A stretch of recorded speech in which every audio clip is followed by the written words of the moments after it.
बिस्मिल्लाहिर्रहमानिर्रहीम। नाज़रीन, क्या आपका शुमार भी उन लोगों में होता है जिनको चलते फिरते वक्त सांस फूलता है या सीने में जकड़न या घुटन का एहसास होता है? तो ये वीडियो आप ही के लिए है।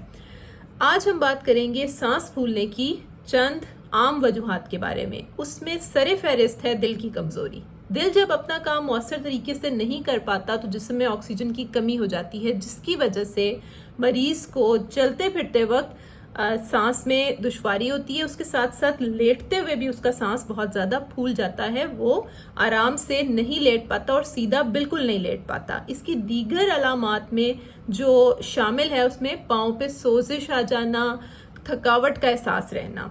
इसके अलावा फेफड़ों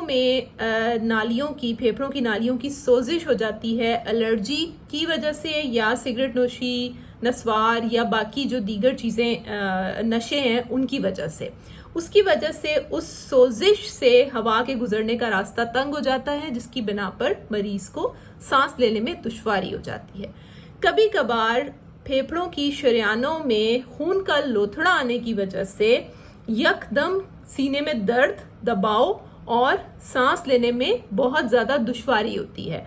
ये एक ऐसी कंडीशन है जिसको मेडिकल की ज़बान में पल्मोनरी एम्बोलिज्म का नाम दिया जाता है और ये जानलेवा भी हो सकती है। अगर इस तरह की कोई अलामत किसी को आए तो फौरी तौर पर उसको मौलिद से मशवरा करना चाहिए या करीबी हस्पताल में जाना चाहिए।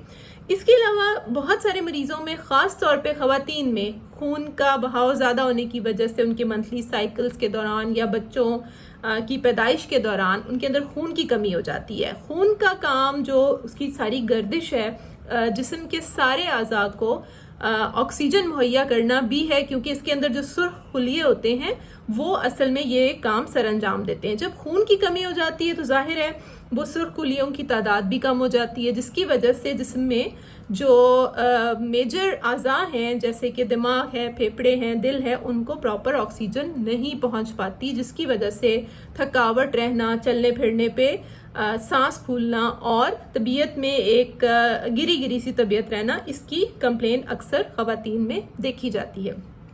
कभी कभी बहुत सारे गदूद और उनकी रतूबतों के कम या ज़्यादा काम करने की वजह से भी सांस में दुश्वारी हो जाती है।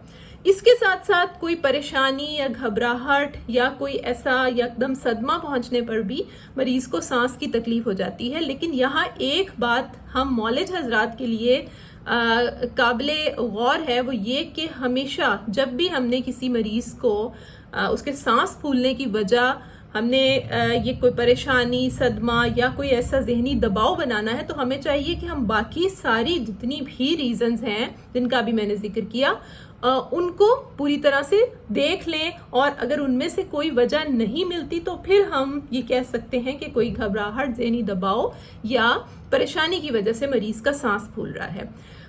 नाजरीन, देखिए कि सांस जिंदगी है। सांस लेने में जब भी दुश्वारी हो इसको कभी भी मामूली मत लें। अपनी सेहत का बहुत ख्याल रखें और फौरी तौर पर मौलिद से मशवरा करें। अल्लाह हाफिज़।